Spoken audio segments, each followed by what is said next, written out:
మహాభారత యుద్ధ సమయంలో అర్జునుడు చాలా బాధపడ్డాడు. యుద్ధంలో తన సోదరులు, బంధువులు, గురువులు, తాతలాంటి వారిని ఎదుర్కోవలసి రావడం వల్ల అతను యుద్ధం చేయాలని అనుకోలేదు. ధర్మాన్ని కాపాడటానికి కొన్నిసార్లు మనకు ఇష్టమైన వారికైనా ఎదురు నిలవాల్సి వస్తుంది. దేవతలకు రాక్షసులకు మధ్య జరిగిన యుద్ధంలో రాక్షసులు ఓడిపోయి భయంతో భృగు మహర్షి ఆశ్రమానికి వెళ్లారు.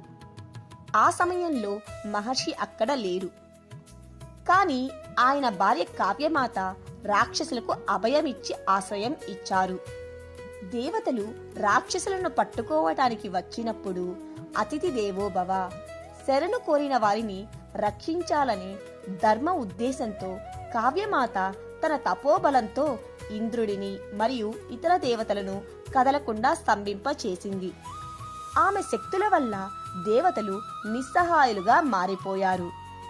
లోక కళ్యాణం కోసం మరియు దేవతలను రక్షించడం కోసం విష్ణుమూర్తి అక్కడికి చేరుకున్నారు.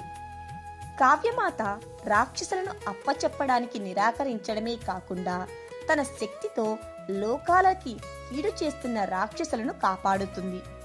ఆమెను వారించినా వినకపోవడంతో విష్ణుమూర్తి తన సుదర్శన చక్రాన్ని ప్రయోగించి ఆమె తలను ఖండించారు.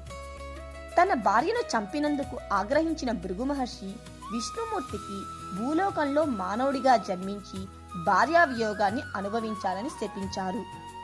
లక్ష్మీదేవి భృగు మహర్షికి కూతురుగా అవతరించినప్పుడు కావ్యమాత ఆమెకు తల్లిగా భావిస్తారు. అందుకే ఆమెను విష్ణుమూర్తి చంపడంపై లక్ష్మీదేవికి కూడా ఆగ్రహం కలిగింది.